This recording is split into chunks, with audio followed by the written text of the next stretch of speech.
Senado de la República le pidió al gobierno atender de manera urgente situación de calamidad generada por el éxodo de venezolanos hacia Colombia. Legisladores piden a las autoridades sanitarias declarar alerta epidemiológica en el país. A los casos ya detectados de sarampión se podrían sumar brotes de malaria, rubeola y difteria. Desde La Guajira, el presidente del Congreso le pide al gobierno nacional atender la crisis humanitaria y la calamidad sanitaria que se está viviendo en la frontera con Venezuela. Alerta en las regiones por inicio de temporada de lluvias. Senadores advierten de sitios de riesgo de inundación y deslizamiento. Debate nacional por irregularidades en el sistema carcelario. Piden liquidar el IMPEC y construir más cárceles con inversión de la empresa privada.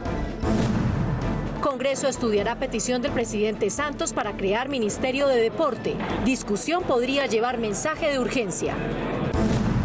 La importación de ciudadanos chinos es una ley que forma parte de un paquete de cerca de 11.000 normas expedidas hace más de 70 años que busca derogar el gobierno por obsoletas y anacrónicas.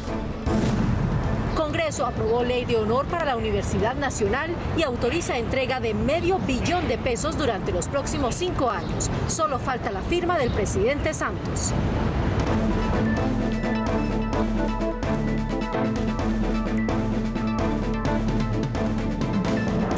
Calamidad nacional por el ingreso masivo y permanente de venezolanos hacia Colombia, denunció el Senado de la República. Durante un debate de control político a los ministros de Salud, Educación, Comercio y Relaciones Exteriores, el Senado puso en evidencia las graves fallas en la atención que hay a la población desplazada del vecino país. Yair, a la crítica situación de pobreza, desempleo y alojamiento que padecen, se suman las deterioradas condiciones de salud en que ingresan varios de ellos. El brote de varias enfermedades como el sarampión, que ya había sido erradicado, aparece en algunas ciudades del país. Al mismo tiempo que pidieron no politizar ni polarizar el tema de solidaridad con los venezolanos, algunos senadores reclamaron la intervención de la ONU para la atención internacional a los miles de refugiados. Un plan de contingencia para atender la crisis humanitaria por los miles de desplazados venezolanos pidió el Senado de la República al Gobierno Nacional en materia de empleo, salud, migraciones e inseguridad. De acuerdo a Migración Colombia, 796.000 venezolanos han ingresado al país, de los cuales tan solo un 33% han seguido a terceros países. Hoy hay una crisis humanitaria, hay una crisis económica, hay una crisis en temas de seguridad y hay una crisis migratoria que no se puede desconocer. Nosotros diríamos que somos defensores de la ayuda humanitaria a los extranjeros, así lo ordena la Constitución Nacional. Nosotros somos autores de la ley antidiscriminación que protege a los extranjeros, pero también consideramos que esto debe hacerse de una manera ordenada. El senador citante al debate de control político a los ministros de Salud, Educación, Comercio, Transporte y Relaciones Exteriores destacó esfuerzos del Gobierno Nacional para mitigar el desempleo y reactivar la economía a través de una línea de crédito especial de Bancoldes a micro, pequeños y medianos empresarios por 50.000 millones de pesos. Necesitamos es mayor inversión y posibilidades, medidas tributarias, incentivos de generación de empleo y empresa, posibilidades de líneas especiales como hoy las escuchamos con Bancoldes por más de 50.000 millones de pesos. La crisis humanitaria se agrava por el incremento de epidemias como el sarampión, la rubiola, malaria y la fiebre amarilla y la falta de medicamentos en la zona de frontera. Se necesita tener una mayor capacidad resolutiva en los hospitales de frontera, darle la infraestructura necesaria, las dotaciones necesarias y por supuesto ayudarle a que puedan estos hospitales tener una mejor capacidad de respuesta ante la atención de miles de colombos venezolanos que llegan a sus centros de atención. Afirmaron los parlamentarios que los esfuerzos nacionales para contrarrestar la crisis no serán suficientes sin el apoyo de la comunidad internacional. Hay un problema regional. Al existir este problema tan grave, hay que aplicar la Carta Interamericana de Derechos Humanos. Y Naciones Unidas inmediatamente, con los países de la región, tienen que implementar un mecanismo de atención a todas estas personas que, querámoslo o no, son refugiados. Y ahora Venezuela se está recostando en nosotros, ellos son nuestros hermanos. Pero aquí hace falta una ley de frontera que permita interactuar entre los municipios de otro país con los municipios nuestros y que se puedan crear unos ciertos distritos ahí para tener unas zonas francas, para tener un comercio más abierto. Que el fenómeno de la situación de Venezuela no solamente está impactando a Colombia, está impactando a los países de la región región, y es por eso que nuestra Cancillería viene trabajando con los demás países buscando una solución a esta situación de Venezuela. El gobierno nacional aseguró que están ejerciendo mayores controles fronterizos para mitigar la inseguridad, informalidad y el desabastecimiento de medicinas. El Estado colombiano, no solo el gobierno nacional, sino los gobiernos locales y las entidades de control han sido generosos con el pueblo venezolano, lo seguiremos siendo, pero con unos criterios de seguridad y control. Los gobernadores además están completamente movilizados hacia la frontera dentro de un gesto humanitario y de ayuda frontal con nuestros hermanos venezolanos y adicionalmente en ayuda a todo el componente ciudadano nuestro. En el Congreso insistirán en una reforma a la ley de fronteras porque la crisis humanitaria venezolana desbordó los límites para atender a los miles de desplazados que a diario están pasando por Cúcuta, Arauca y Riohacha.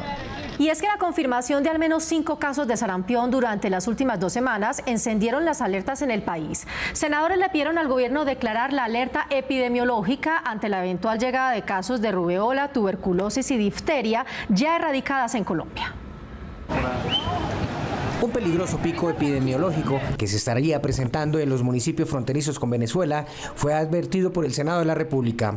5 casos de sarampión por contagios previos en el vecino país se han detectado en Colombia. Senadores alertaron también sobre casos de difteria, malaria y rubeola que, aunque han sido controlados, preocupan porque diariamente aumenta el paso de venezolanos por Cúcuta, Riohacha y Arauca.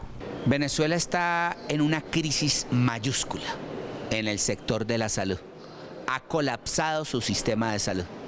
Los informes nos señalan que hay hospitales que tienen hasta un 74 y 80% de desabastecimiento en insumos hospitalarios, medicamentos, anestésicos, gasas, material médico quirúrgico. Por eso Colombia debe de adelantar una alerta epidemiológica grande, debe disponer de los recursos para atender a los enfermos en la frontera y para ser solidario con el hermano pueblo venezolano y proveer los insumos que hoy ellos no disponen. El Congreso, en un debate de control político, le pidió al gobierno nacional mayor atención en los puestos de salud y hospitales en la frontera con el fin de evitar un incremento del brote epidemiológico. Exige que el gobierno nacional desarrolle una vigilancia epidemiológica agresiva para prevenir que esto se propague y segundo también diseñar un mecanismo de atención en solidaridad con los hermanos venezolanos. El gobierno admitió que existe crisis humanitaria y señaló que han sido atendidos 160.000 venezolanos en el país. Esto, por supuesto, es un gran desafío para nuestro sistema de salud, digámoslo claramente, para el Estado colombiano, no solamente para el gobierno y para la sociedad colombiana también. Este fenómeno claramente va a seguir creciendo y la crisis humanitaria de Venezuela, porque no tiene otro nombre, va a tener repercusiones o consecuencias complejas sobre nuestro sistema de salud y en general sobre la sociedad colombiana. Los parlamentarios insistieron al gobierno aumentar las dosis de vacunas contra la malaria, fiebre amarilla, difteria, rubeola y sarampión, porque según los reportes de municipios fronterizos, las medicinas son insuficientes para atender la demanda sanitaria en esta zona del país. Y precisamente el presidente del Congreso de la República, Efraín Cepeda, pidió desde Riohacha, allí en la zona de frontera, atención urgente para quienes viven en la zona limítrofe. Jorge Pulido. Mire, la masiva migración de venezolanos tiene preocupados a los guajiros. En Maicao, Uribe y Riohacha la informalidad laboral, la inseguridad y la falta de medicamentos se está incrementando. Ellos le han pedido al presidente del Congreso, Efraín Cepeda, que esta situación se pueda aumentar si el gobierno nacional no controla la llegada de cientos de venezolanos que a diario están pasando por esta frontera, escapando de la crisis social, económica y sanitaria que se está viviendo en el vecino país. Las cifras ratifican que en La Guajira el déficit en atención sanitaria a colombianos y venezolanos va aumentando. 976 casos por desnutrición infantil se registraron en el 2017. Son unos índices que, sin duda, como lo dijo el gobernador encargado, pueden llevar hasta la desaparición de la población guayú. Muchos anuncios y poca acción nacional. En el 10º encuentro regional por la reconciliación, el presidente del Senado, Efraín Cepeda, insistió en tender una mano amiga organizada para los desplazados del vecino país y también para las comunidades en las rancherías. De manera que aquí también se requiere, y en esa hoja de ruta estamos, de esa inversión, porque los hermanos venezolanos deben tener seguridad social, deben tener salud. Autoridades guayú e integrantes de la Comisión Nacional de Víctimas insisten en mayor atención en salud, educación y empleo. Así como estas entidades, la Cruz Roja y Bienestar Familiar, están apoyando un poco a las comunidades indígenas, también lo hacen con los venezolanos. Se le pide a la empresa privada también por parte de los guajiros que apoyen, que les ayuden aquí con lo que está pasando en esta masiva migración de venezolanos. En Riohacha, Jorge Pulido, regreso con ustedes. Jorge, muchísimas gracias. Inició la temporada de lluvias en gran parte del país. El Senado llamó la atención de las autoridades para adoptar desde ya los planes de contingencia necesarios para evitar así desastres y emergencias por inundación o deslizamientos. Según el IDEAN, abril y mayo serían en este 2018 los meses más lluviosos. Senadores le hicieron un llamado al gobierno nacional para que se prendan las alarmas ante la llegada de la ola invernal y así evitar tragedias. Pues bueno, existen dos zonas muy críticas siempre en Antioquia que han padecido los efectos de la ola invernal. El Bajo Cauca, donde el río Cauca se desborda constantemente, y creo que hay que ponerle mucha atención, y ya es histórico y no se han hecho nada al respecto. Y el suroeste antioqueño, unas zonas muy críticas, Bolombolo y en algunos municipios alrededor, donde existe siempre una problemática que ha sido constante y que no se han dado soluciones al respecto. Para el centro del país, los senadores le piden al gobierno reparar las vías que presentan riesgo de derrumbe. Cada vez se repite este problema cuando vienen los inviernos, por eso es necesaria una política de Estado sostenida para poder mejorar las vías terciarias. Hoy realmente las zonas rurales son la cenicienta de la provincia en Cundinamarca y necesitan atención del gobierno nacional para mejorar la calidad de vida. Lo más importante es decirle a la Dirección de Desastres, no aparezcan exclusivamente en el momento del diluvio, de las lluvias, simplemente inicien una pedagogía, restauren las orillas de los ríos, cuiden esas vertientes, cuiden esos ríos que hacen tanto daño. La costa caribe, dicen los senadores, es una de las zonas más afectadas con la llegada de las lluvias. En el pasado, las inundaciones han dejado grandes pérdidas. El departamento de Bolívar es el departamento con más municipios sobre el río Magdalena y además también tiene una gran cuenca sobre el río Cauca, además de La Mojana. Ahí está el municipio de Montecristo, San Jacinto de Cauca, el municipio de Achí, todos con grandes riesgos de inundación, de derrumbe, de erosión. Los legisladores también hicieron un llamado a las autoridades locales de los departamentos y municipios del suroccidente del país. En el norte del valle, como Bolívar, como Roldanillo, como en el municipio de La Unión, que siempre han tenido crisis en esta época de inviernos, en el municipio de Palmira, en el municipio de Buga, que ya son conocidas las inundaciones en cada época invernal. Así que ese es el llamado de atención, esa es la sugerencia y ojalá podamos tener esta época, que es una época de invierno, sin consecuencias en la pérdida de bienes ni de vidas en nuestro país. La advertencia para el gobierno es tomar medidas urgentes y yo creo que tanto Invías como la Secretaría de Infraestructura del Departamento de Nariño y los municipios deben estar alertas a lo que pueda suceder durante este mes de abril, especialmente en los derrumbes en las principales vías y obviamente las vías que comunican los distintos municipios. Advierten los senadores al gobierno que es necesario seguir avanzando en la prevención de desastres y que tragedias como la de Mocoa hace un año no se repitan. Un mes cumplió la emergencia ambiental por la filtración de petróleo a cuerpos de agua en la Lizama Santander. Lo que más preocupa a las autoridades es que hay varios pozos de petróleo inactivos que también podrían sufrir agrietamientos. ¿Cuántos pozos están en riesgo? Luz Amparo Díaz. Según cifras de la Contraloría, senadores aseguran que 31 pozos podrían correr la misma suerte que Lizama 158, cuyas filtraciones de crudo a cuerpos de agua han generado una gran afectación ambiental. En debate de control político pidieron claridad a Ecopetrol y a las autoridades ambientales. La amenaza de un nuevo desastre ambiental como el ocurrido en la Lizama está latente. La Contraloría General de la República, que hay más pozos que tienen graves fracturamientos y daños en el revestimiento. Lo corrobora también el informe de la misma Vicepresidencia de Producción de Ecopetrol, la ANLA y manifestaciones de la Agencia Nacional de Hidrocarburos.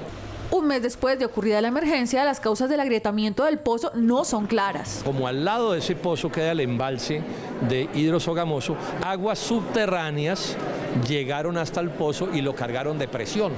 Y esa presión es la que termina disparando el chorro de agua. Eso es una hipótesis, todavía no está demostrada. El Congreso aprobó en las últimas horas la creación de una comisión accidental que se encargará de vigilar el cumplimiento de los planes de contingencia, identificar a los responsables de la filtración del crudo y de constatar que la población afectada sea atendida. Su objetivo es ser vedora de que no se alteren las causas, de que no se falsifique la prueba, de que Ecopetrol y todos los responsables le respondan a los perjudicados, que son muchos, miles de pobres, que hoy inclusive tienen en peligro su seguridad alimentaria y su tranquilidad domiciliaria. Víctimas del desastre ambiental denunciaron irregularidades en el proceso de compensación que les está ofreciendo Ecopetrol.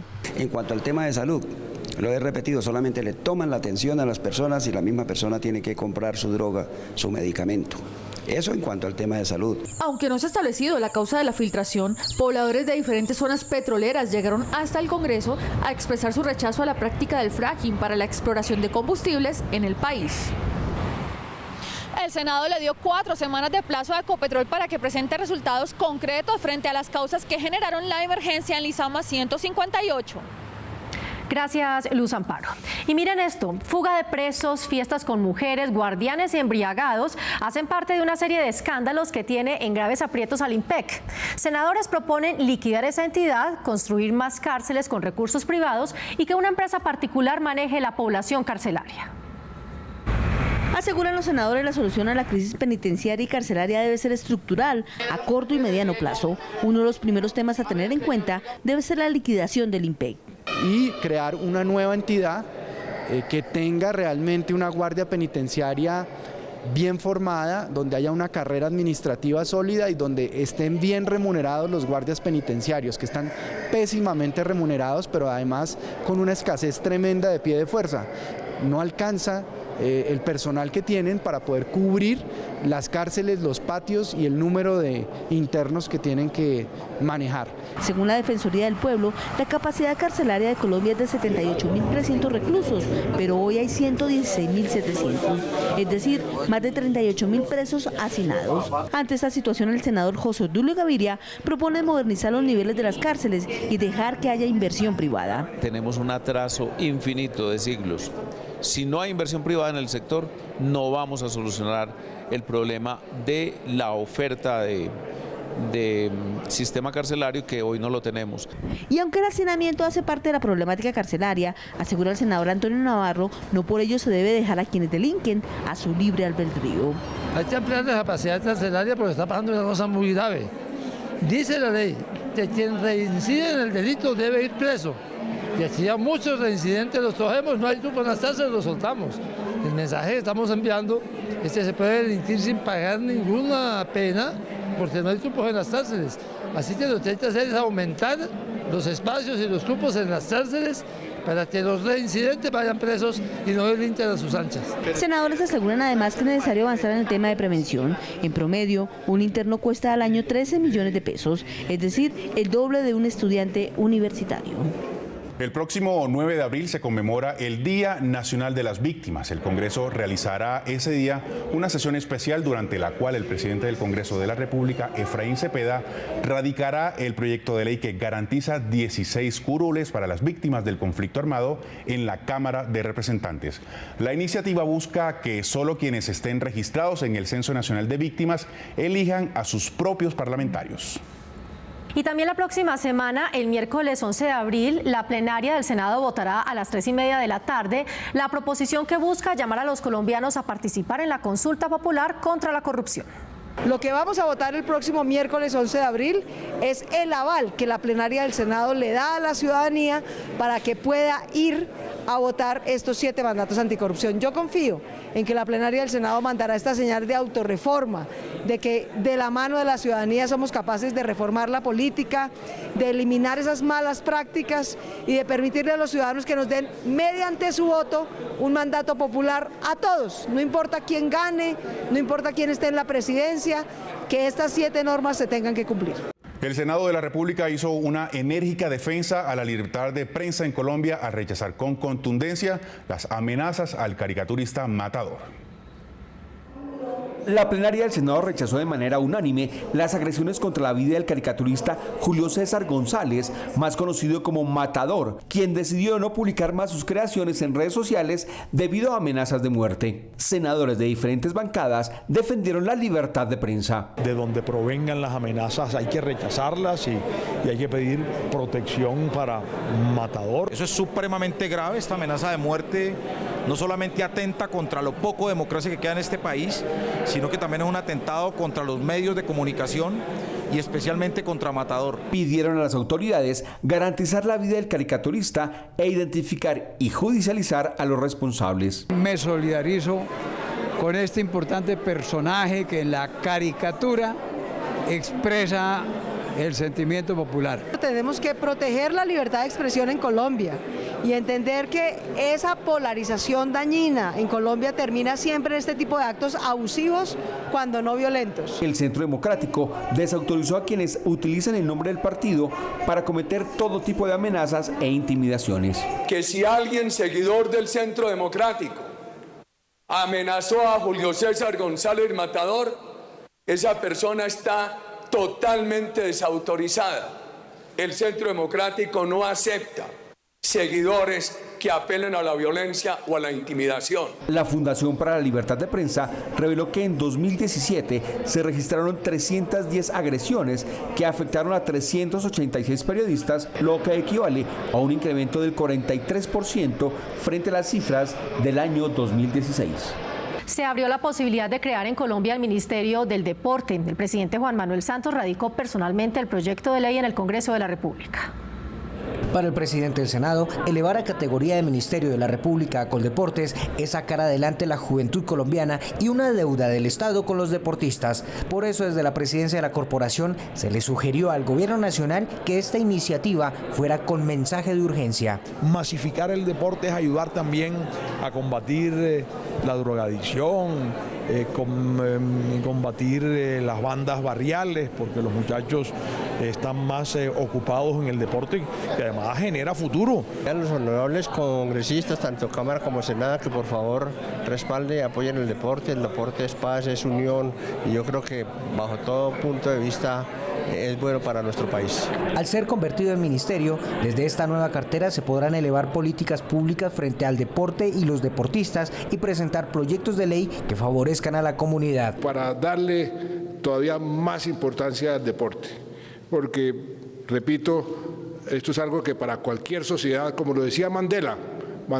hizo la paz en Sudáfrica a través del deporte. El deporte nos debería enseñar más a unirnos los colombianos, dejar los odios, dejar los rencores a un lado y seguir adelante, porque tenemos un país maravilloso. Y ese país maravilloso se está expresando a través también del deporte. Creo que la actividad física y el deporte es la mejor oportunidad que le podemos dar a nuestra niñez y a nuestra juventud. Con el mensaje de urgencia, es posible que esta iniciativa esté convertida en ley de la República finalizando este periodo legislativo, es decir, a mitad de año. Reconocimiento especial a la Universidad Nacional de Colombia al cumplir 150 años de creación. El Congreso aprobó la Ley de Honor que, entre otras cosas, le otorga recursos por $500 millones. La ley debe ser aprobada por el presidente Santos. El reconocimiento se hace al conmemorarse los 150 años de su fundación. Más de 53.000 estudiantes serán beneficiados con la ley, cuyos recursos financiarán, entre otros, la dotación tecnológica de las aulas, centros de cómputo, auditorios y laboratorios para la enseñanza e investigación. Les va a dar la oportunidad que realmente anualmente se reciban 100.000 millones de pesos durante 5 años, que esto iría para infraestructura e iría para investigación. Es más, la universidad ya tiene planeado una sede también en el Cesar. Esta es una universidad que está por todo el país y necesitamos seguir acompañando estos procesos. Igualmente va a contribuir también a becar a los mejores estudiantes de pregrado. Va a ser un apoyo importante para el fortalecimiento de la educación pública, de las universidades públicas, sobre la situación que acontece y que conocemos que es muy apremiante. El reconocimiento a 150 años por parte del Congreso de la República a una de las mejores instituciones instituciones, por no decir la mejor de educación superior en el país. La decisión se dio a pocos días de la elección de Dolly Montoya como la primera mujer rectora en propiedad en la historia de la Universidad Nacional. La científica se posesionará en mayo. El Congreso eliminará cerca de 11.000 leyes que ya están fuera de tiempo y de las costumbres actuales. Se trata de normas que hacen referencia a temas como la propiedad de palomas o la importación de ciudadanos chinos. Y otra curiosidad es que para el famoso publíquese y cúmplase exige que las leyes sean promulgadas con el bando. Y con esta nota los invitamos a nuestra emisión de la próxima semana. ¿Nos vemos, Marcela? Yo sí quiero ver esta nota. Nos vemos, claro que sí. Cerca de 12.000 leyes saldrán de la legislación colombiana. Por ejemplo, que dice palabra más, palabra menos. Se hará conocer esta ley, este decreto reglamentario, por todos los medios tecnológicos, incluido el bando. ¿Pero sabe qué es el bando? ¿El bando? No. Era la forma oficial de los ayuntamientos en España para dar a conocer una ley o noticia por parte de las autoridades y consistía en que un pregonero salía por las calles tocando un tambor, al mismo tiempo dando a conocer una noticia. Es decir, en Colombia, en el 2018, nos rigen leyes de la época de la República. Por eso, un proyecto de ley busca abolir, sacar del sistema estas leyes obsoletas. Revisar la legislación colombiana desde 1866. Es decir, se va a revisar una normatividad por 148 años. Ya el pueblo colombiano debe entrar en una nueva cultura a sabiendas de que vamos a quitar lo que no sirve y dejar lo que verdaderamente sirve.